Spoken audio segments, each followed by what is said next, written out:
کھانے پینے کا سامان اور بستر وغیرہ رکھا ہوا تھا وہاں ان دونوں کو روانہ کر دیا گیا۔ رات میاں بیوی مصلے پر گزارتے ہیں، ایک دوسرے سے گفتگو کرتے ہیں، اللہ کا ذکر کرتے ہیں۔ جب صبح فجر کا وقت ہوتا ہے، نماز فجر کے بعد اللہ کے پیارے محبوب صلی اللہ علیہ وسلم ایک صحابی رسول کی اس بات پر ڈیوٹی لگاتے ہیں کہ تم ظہر کے وقت ان کے گھر کے قریب چلے جانا، ان کے گھر کے ارد گرد گھومتے رہنا، عصر کے وقت تک تم انتظار کرنا، ان کے گھر سے اگر ان کی بیوی کی رونے کی آواز سنائی دے فوراً میرے پاس آنا اور آ کر مجھے بتا دینا۔ اللہ اکبر۔ اللہ کے پیارے محبوب صلی اللہ علیہ وسلم نے اپنے ایک غلام کی ڈیوٹی لگا دی، وہ وقت کا انتظار کرتے رہے۔ جب نماز ظہر کا وقت ہوا وہ فوراً ان صحابی کے گھر کے قریب پہنچتے ہیں اور ان کے گھر کے آس پاس کے چکر لگانا شروع کر دیتے ہیں، یہاں تک کہ وہ اپنے کان کو لگا کر رکھتے ہیں کہ ان کے گھر سے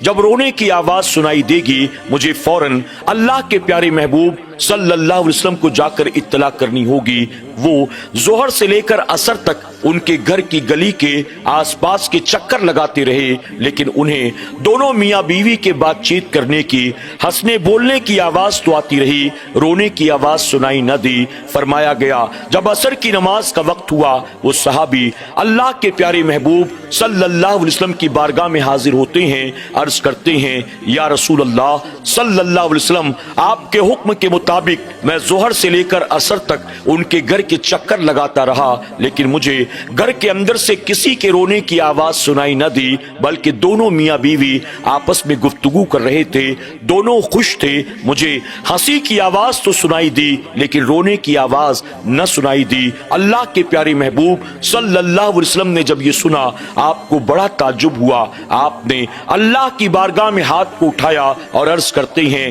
یا اللہ، جبرائیل علیہ السلام نے مجھے آ کر یہ بتایا تھا آج ظہر کے وقت میرے اس غلام کا انتقال ہو جائے گا، میں نے یہی وجہ تھی اس کی خواہشات کو پورا کرنے کے لیے اس کا نکاح کروا دیا، اس کا گھر بسا دیا، میں نے اس کی خاطر نفیس حلوہ تیار کرایا کیونکہ اس غریب نے کبھی زندگی میں میٹھا نہیں کھایا تھا، لیکن اب تک وہ باحیات ہے، زندہ ہے، اپنی بیوی کے ساتھ گھر میں موجود ہے، جبکہ جبرائیل نے یہ کہا تھا ظہر کے وقت اس کا انتقال ہو جائے گا، اب تو عصر کی نماز کا وقت ہو گیا۔ اللہ اکبر۔ اللہ تبارک تعالیٰ جبرائیل علیہ السلام کے ذریعے اپنے محبوب صلی اللہ علیہ وسلم تک اپنا پیغام بھیجتا ہے، اے محبوب یقیناً تیرے اس غلام کی موت کا وقت قریب آ چکا تھا، ہم نے آج ظہر کے وقت اس کی موت اس کی تقدیر میں لکھ دی تھی، لیکن کیا تجھے پتا ہے جب تو نے اپنے غلام کو اس کی بیوی کے ساتھ کل رخصت کیا وہ اپنے گھر پہنچے،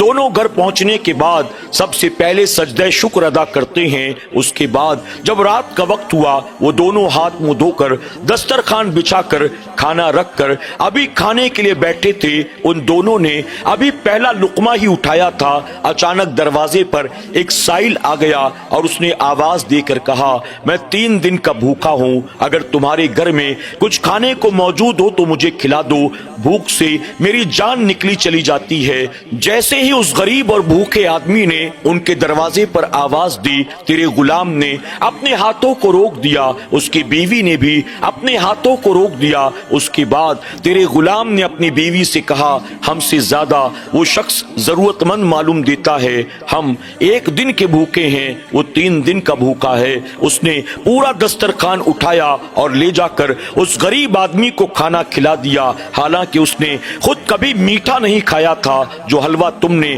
عثمان غنی سے اس کی خاطر تیار کروایا تھا وہ حلوہ اور کھانے کی دیگر تمام چیزیں اس نے لے جا کر اس غریب آدمی کو کھلا دی۔ وہ غریب آدمی جاتے جاتے ہاتھ اٹھا کر دعائیں دیتا رہا، یا اللہ ان پر رحم کرنا، اے اللہ ان پر فضل و کرم فرمانا، اے اللہ اس جوڑے کو سلامت رکھنا، انہیں زمانے کی خوشیاں عطا کرنا، اے اللہ انہیں اولاد کا منہ دکھانا۔ اللہ تبارک تعالیٰ فرماتا ہے محبوب موت تو آج دوپہر اس کے مقدر میں لکھی جا چکی تھی، لیکن اس نے میری رضا کے لیے ایک بھوکے آدمی کو جو کھلایا پلایا ہے، اس بھوکے آدمی کے دل سے ان کے لیے دعائیں نکلی ہیں اور میں نے ان کی تقدیر کو بدل کر رکھ دیا ہے، تقدیر کی تختی پر آج دوپہر اس کی موت لکھی تھی، لیکن صدقہ کرنے کی برکت سے میں نے غریب کی دعا کی برکت سے اس کی موت کو ٹال دیا اور اس کو طویل عمر عطا کر دی ہے۔ اللہ اکبر۔ اللہ کے پیارے محبوب صلی اللہ علیہ وسلم نے جب یہ سنا،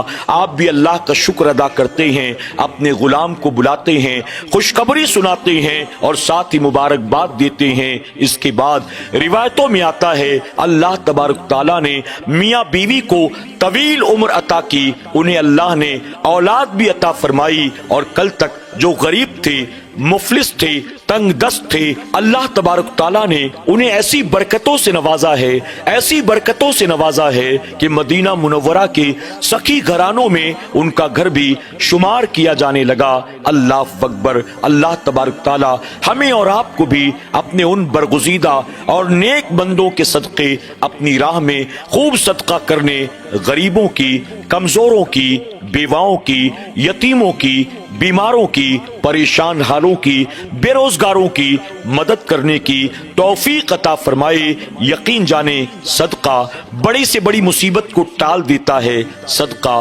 بری موت سے بچاتا ہے، صدقہ رضا الہی کا ذریعہ ہے، صدقہ جہنم کی آگ کو ٹھنڈا کر دیتا ہے۔ ہمیں اور آپ کو چاہیے ہم بھی وقتاً فوقتاً صرف اور صرف اللہ کی رضا کے لیے جو بھی ہو سکے اپنی حیثیت کے مطابق اللہ کی راہ میں صدقہ کیا کریں، بھوکوں کو کھانا کھلایا کریں، مریضوں کی عیادت کیا کریں، کمزوروں کی مدد کیا کریں۔ اللہ ہمیں اور آپ کو عمل کی توفیق عطا فرمائے، آمین یا رب العالمین۔